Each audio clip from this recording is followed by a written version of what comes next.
Well, I'm from Southern Arizona, so that is an easy question to answer. As someone who was born and raised in Tucson, Tucson and Southern Arizona are in my blood and in my heart.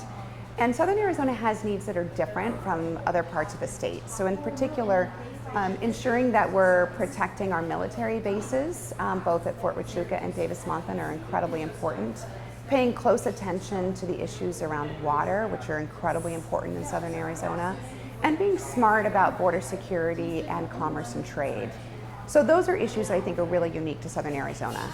But some of the issues that everyday Arizonans care about transcend region. And I'll tell you, as I travel the state, the number one issue I hear from Arizonans in every corner of the state is healthcare. Arizonans are so concerned that they can't afford the healthcare that they have it, or they can't afford to purchase it if they need it. And that's true for folks who live in Winslow as well as in Bisbee. Well, I've been serving in Congress for the last 6 years, and during that time have been doing two things. One, fixing the parts of our existing healthcare law that are broken. So making it easier for small businesses to keep their healthcare coverage and not have to pay more. Stopping harmful taxes that would cause small businesses or employees to have to pay more. But I'm also really focused on protecting the parts of the law that are good for Arizonans. And there are a couple of provisions that are under attack right now. So there's been efforts, luckily they have failed, to take away coverage for people with pre-existing health conditions. Now, almost 3 million Arizonans live with a pre-existing health condition. You probably do, I do, most of the viewers probably do as well. So whether you have a son with asthma or a mom with diabetes, right now you can depend on getting coverage at a fair price. But unfortunately, there's a continuing attempt to take that protection away, and it would deny people with pre-existing health conditions the coverage they need. That's really dangerous for Arizona families, and that's an area I'm going to continue to fight to make sure we protect. So as someone who was born and raised on the border, I spent a lot of my life seeing the border and seeing firsthand what we need. And we need a comprehensive strategy that provides smart protection, which is why I support increasing boots on the ground so we can have eyes and ears in the parts that are most dangerous, where the cartels are coming in, smuggling drugs or smuggling people. But we also need to invest in technology like drones and cameras, towers that allow us to see into the valleys where these dangerous cartels are moving in. So it really needs to be a strategic and full strategy that takes into account the real challenges we face on the border. You know, a physical barrier can be part of a solution, but a border wall by itself is not going to solve our problem. You know, it's an 18th century solution to a 21st century problem. These dangerous cartels like Sinaloa and MS-13, they know what to do to get around a border wall. And that's why we need this technology, like the drones and the cameras, that allow us to have situational control where we can see them before they get to us. I believe that our dreamers are citizens in everything but paperwork. These are young people who were brought to our country through no choice of their own, and often didn't even learn that they weren't citizens until it was time to go to college or go into the military. So dreamers in Arizona have graduated from our high schools, they've attended our colleges, they've served in our military. They deserve a path to citizenship.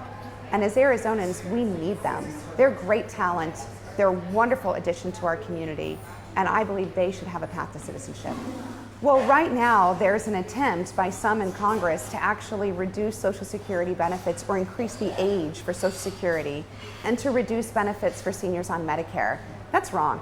You know, seniors have worked their entire lives to earn these benefits, and to have someone say, you don't deserve this even though you worked for it, that's not fair, that's wrong.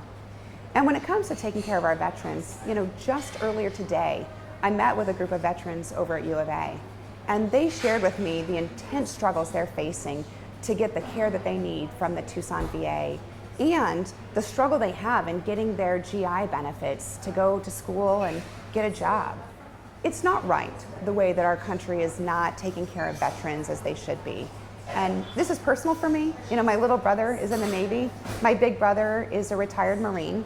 He's actually the K-9 sergeant for the Tucson Police Department down here in Tucson. And I want my brothers to be treated with the utmost respect, and they should get the care that they've earned and they deserve. And I know every other military family feels the same way. Well, right now, we've got to focus on creating jobs, and jobs that are good enough that people can take care of their families. And there are a number of things that Washington can do to actually help spur our economy. So part of what we have to do is invest in our education system. Without a good K-12 and college education system, we won't be able to attract the businesses that create the jobs for Arizona families. And unfortunately, Arizona hasn't done as good of a job as it should making sure that we're providing the best public education to our kids. So that's step one, is making sure we've got a world-class education system.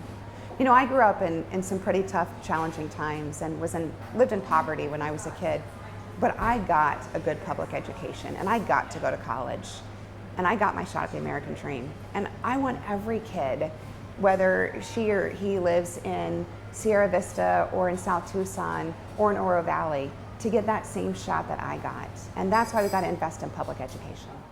You know, Arizonans are hardworking people. We don't complain, we're gritty, we just kind of put our heads down and do the work. But what I hear from Arizonans is they're nervous about the future.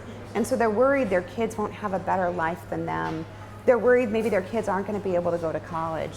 And that's the kind of work I want to focus on in the United States Senate, to make sure that Arizona parents can go to bed at night thinking the world's going to be okay for my kids tomorrow and next year and 20 years from now. Well, some have called this the nastiest Senate race in the country, and I think that's probably accurate.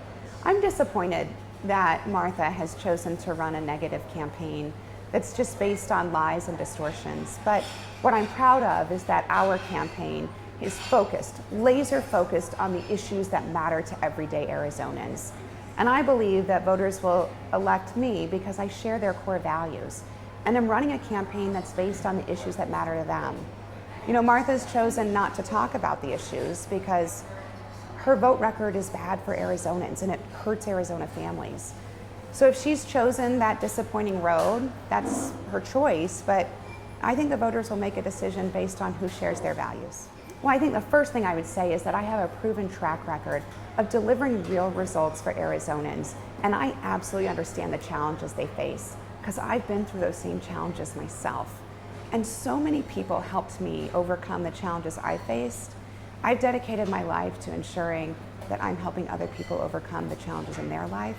So Arizonans can absolutely depend on me to fight for them. Not for any political party, not for party bosses, but for Arizona families. You know, I am really disappointed with the administration's choice to engage in these really harmful tariffs and this trade war, which is dangerous. It's particularly bad for southern Arizona because our largest trading partner is Mexico, and it's over 1/3 of the commerce that we depend on here in southern Arizona. And so, you know, a couple weeks ago, Martha said that businesses losing some of their business in southern Arizona was collateral damage. And, you know, I disagree with that because I don't think of a small business as collateral damage. I think of that as the lifeblood of our community. And that's why I have introduced legislation actually with Congressman Fitzpatrick, who's a Republican, and we've been working together on this bill that would allow Congress to overturn the president's decisions on tariffs when it's bad for our economy. You know, I was really disappointed that the Senate chose not to conduct a thorough investigation in the public eye. Several weeks ago, I called on the Senate to do this thorough investigation, and I said it needs to be in the public eye so that Arizonans get answers. But we haven't seen that transparency. So I'm very disappointed with that decision.